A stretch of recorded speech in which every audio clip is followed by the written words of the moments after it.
ابراہیم علیہ السلام رب تعالیٰ کے پیارے خلیل ہیں، اور اللہ رب العالمین اپنے خلیل کو کتاب عظیم میں ارشاد فرما رہے ہیں۔ سورہ حج میں ارشاد ہے وَإِذْ بَوَّأْنَا لِإِبْرَاهِيمَ مَكَانَ الْبَيْتِ، اور جب ہم نے ابراہیم کو اپنے گھر کا ٹھیک ٹھکانہ بتا دیا، اور ارشاد فرمایا کہ اللہ تشرک بی شیئا، کہ میرا کسی کو شریک نہ ٹھہرا، وَطَهِّرْ بَيْتِيَ لِلطَّائِفِينَ، اور میرے گھر کو ستھرا رکھ طواف والوں کے لیے، والقائمین، اور اعتکاف والوں کے لیے، والرکع السجود، رکوع اور سجدے والوں کے لیے۔ یعنی اللہ رب العالمین اپنے خلیل کو حکم دے رہے ہیں کہ اے پیارے خلیل، میرے گھر کو تعمیر کرنے کے بعد اس کو صاف ستھرا رکھ، تاکہ لوگ اس میں آ کر طواف کریں اس گھر کا، اور اس میں اعتکاف کریں، رکوع میں جھکیں، سجدوں میں گریں۔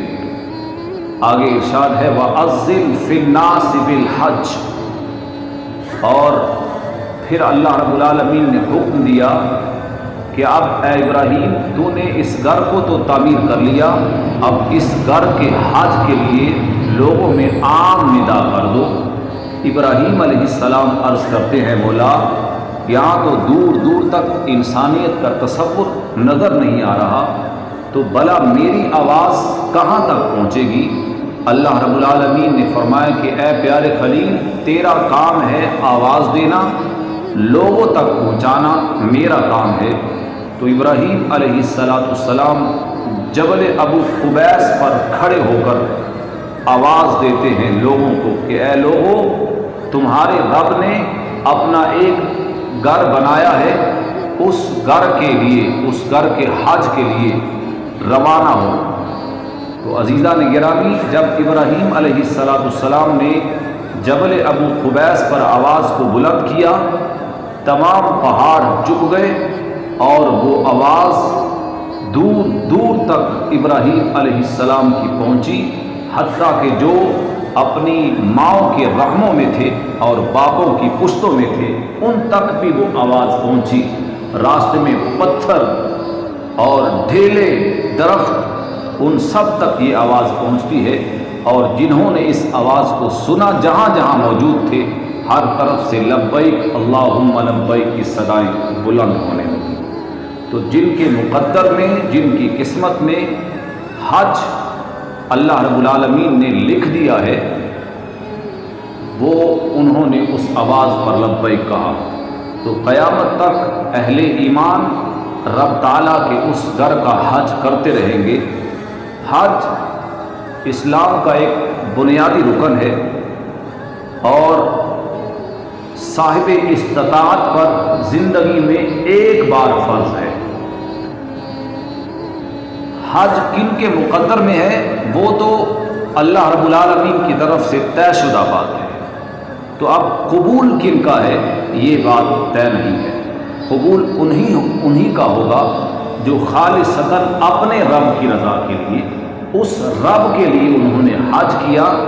یقیناً اللہ رب العالمین کے ہاں اس حج کا عظیم اجر و ثواب ہے۔ حضرت ابو ہریرہ رضی اللہ تعالیٰ عنہ بیان کرتے ہیں کہ حضور علیہ السلام نے فرمایا کہ ایک عمرہ دوسرے عمرے تک کے گناہوں کا کفارہ ہے، اور حج مبرور کا جو اجر ہے وہ جنت ہے۔ تو حج مبرور کیا ہے؟ مفسرین کہتے ہیں حج مبرور اسے کہا جاتا ہے کہ جس کے بعد انسان پہلے سے زیادہ اپنے رب کی اطاعت و فرما برداری کرنے لگے، اور جس حج کے بعد بندہ مومن کسی مسلمان کو تکلیف نہ دے۔ اس لیے کہ جب کسی بندہ مومن کو کوئی تکلیف دیتا ہے تو اس کا عمل برباد کر دیا جاتا ہے۔ اس لیے حج اللہ رب العالمین کے لیے خالصتاً ہے۔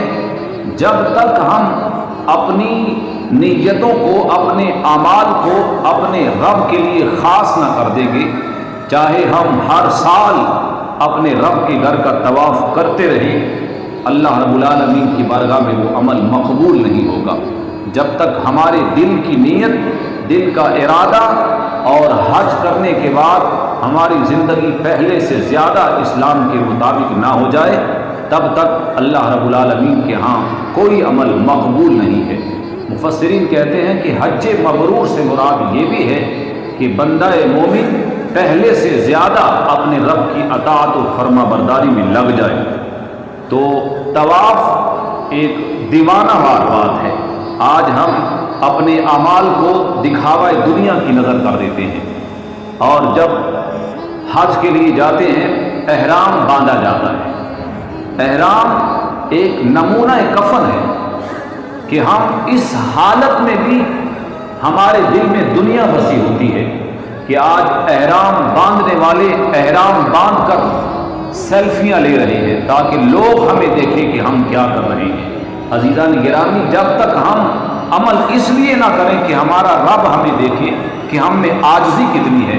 حضرت شیخ سعدی شرازی علیہ الرحمہ فرماتے ہیں کہ میں نے دیکھا کہ ایک شخص غلاف کعبہ کو تھام کر زار و قطار رو کر اپنے رب سے دعا مانگ رہا ہے، تو میں نے اس کی دل کی طرف نظر کی، اس کے دل میں سوائے دنیا کی محبت کے کچھ بھی نہیں تھا۔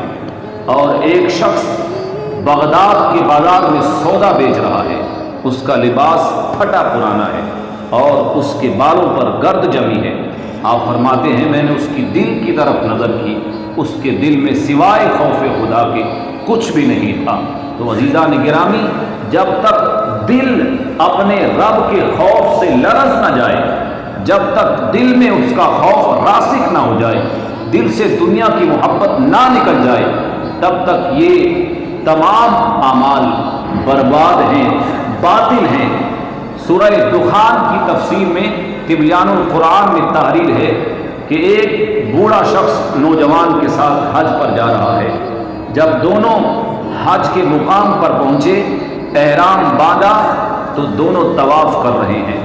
نوجوان آواز بلند کرتا ہے لبیک اللہم لبیک، اور وہ بوڑھا شخص بھی لبیک اللہم لبیک۔ جب بوڑھا کہتا ہے لبیک اللہم لبیک کہ اے اللہ میں حاضر ہوں، تو آگے سے ندا آتی ہے لا لبیک، اے بندے ہمیں تیری حاضری قبول نہیں ہے۔ تو نوجوان اس آواز کو سن رہا ہے، حتیٰ کہ اس نے بوڑھے شخص سے گفتگو کی کہ اے اپنے رب کے برگزیدہ بندے، ذرا بتا تو صحیح کہ تو کہتا ہے لبیک اور آگے سے آواز آتی ہے لا لبیک کہ تیری حاضری قبول نہیں ہے، یہ کیا ماجرا ہے؟ تو وہ بزرگ کہتے ہیں کہ اے نوجوان، میں تو 70 سال سے اس گھر کی حاضری کے لیے آ رہا ہوں۔ آگے سے جواب آتی ہے لا لبیک، میں تو آ کر اللہم لبیک کی صداؤں کو بلند کرتا ہوں کہ اے اللہ میں حاضر ہوں۔ آگے سے 70 سال سے یہی آواز آ رہی ہے کہ لا لبیک کہ اے بندے ہمیں تیری حاضری قبول نہیں ہے۔ تو نوجوان نے کہتا ہے کہ پھر آپ کیوں مشقت برداشت کرتے ہیں، کیوں تکلیف دہ سفر کر کے یہاں پہنچتے ہیں، تھکن سے چور ہوتے ہیں اور اپنا مال بھی برباد کرتے ہیں، اللہ کو آپ کا آنا یہاں قبول ہی نہیں ہے۔ تو ان بزرگوں کی آنکھوں سے آنسو آ گئے، زار و قطار رو کر کہتے ہیں کہ اے نوجوان، پھر بتاؤ اس دہلیز کے سوا اور کون سی دہلیز ہے کہ اسے چھوڑ کر وہاں چلا جاؤں۔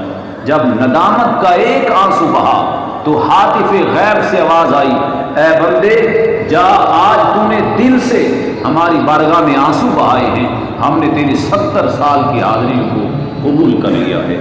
تو عزیزان گرامی، ندامت کا ایک آنسو اللہ رب العالمین کی بارگاہ میں 70 سال کے گناہوں کو معاف فرما دیتا ہے اور نیکیاں قبول ہو جاتی ہیں۔ مگر اگر انسان اپنے اعمال پر تکبر کرنے لگے، اپنے اعمال پر گمان کرنے لگے، پھر اس کی 100 سالہ عبادت بھی بیکار چلی جاتی ہے۔ سورہ اعراف میں ارشاد ہے ان الذین کذبوا بآیاتنا، بے شک جنہوں نے ہماری آیات کو جھٹلایا، واستکبروا عنہا، اور ان کے مقابل تکبر کیا، تکبر میں پڑ گئے، کثیر مال پر انہیں ناز ہونے لگا، عیش و عشرت کی زندگی پر وہ فخر کرنے لگے اور تکبر میں آ کر ان کے اچھے اعمال کی بدولت وہ تکبر میں آ گئے تو فرمایا لا تفتح لهم ابواب السماء، تکبر کرنے والوں کے لیے آسمان کے دروازے نہیں کھلیں گے۔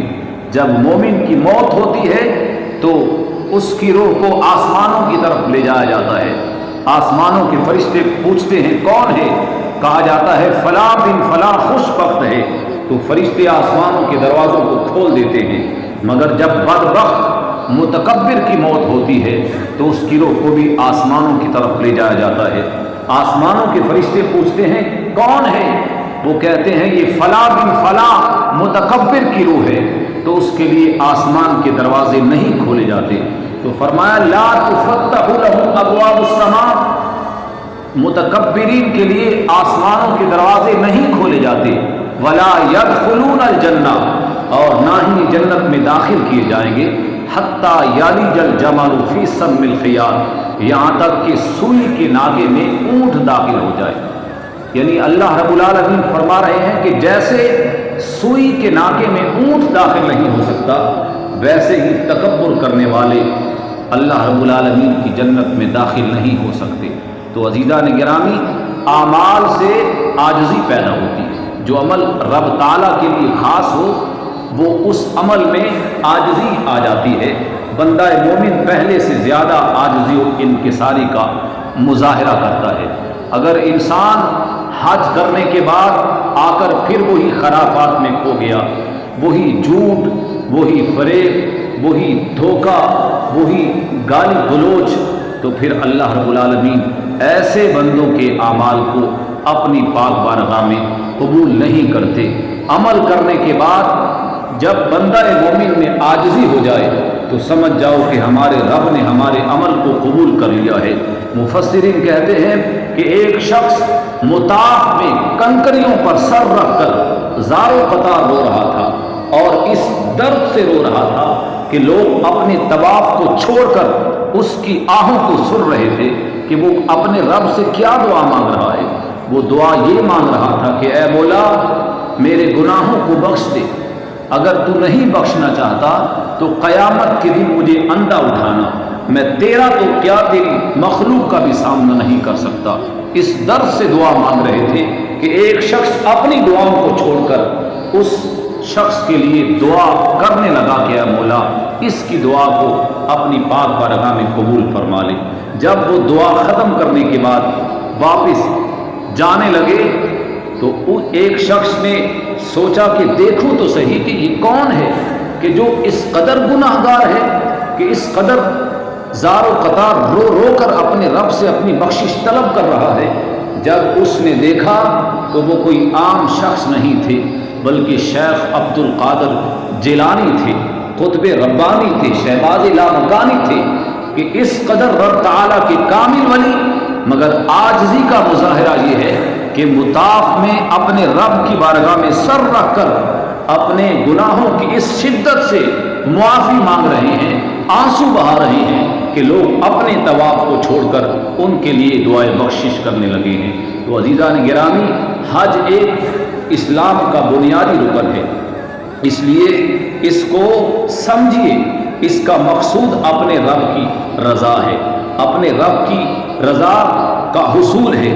جب ہم اس مقصد کو اپنے سامنے رکھیں گے پھر ہماری زندگیاں بدل جائیں گی۔ آج ہم حج کا ہر رکن کیش کروا رہے ہوتے ہیں، اپنی تصویریں کھینچ کھینچ کر اپنے اہل و عیال کو، عزیز و اقارب کو بھیج رہے ہوتے ہیں کہ دیکھو ہم یہ کر رہے ہیں۔ عزیزان گرامی، طواف تو ایسے ہے کہ جیسے کوئی اپنے رب کے عرش کا طواف کر رہا، اس سے بڑھ کر اور کیا رب تعالیٰ کا قرب ہوگا، مگر ہم نے ایسے عظیم اعمال کو بھی دنیا کی نظر کر دیا۔ اللہ رب العالمین سے دعا ہے رب العالمین جو اہل اسلام حج کر رہے ہیں ان کے حج کو قبول فرما لے، اور جو کر چکے ہیں انہیں اپنی زندگیوں کو صحیح سیرت نبوی پر عمل کرنے کی توفیق عطا فرما۔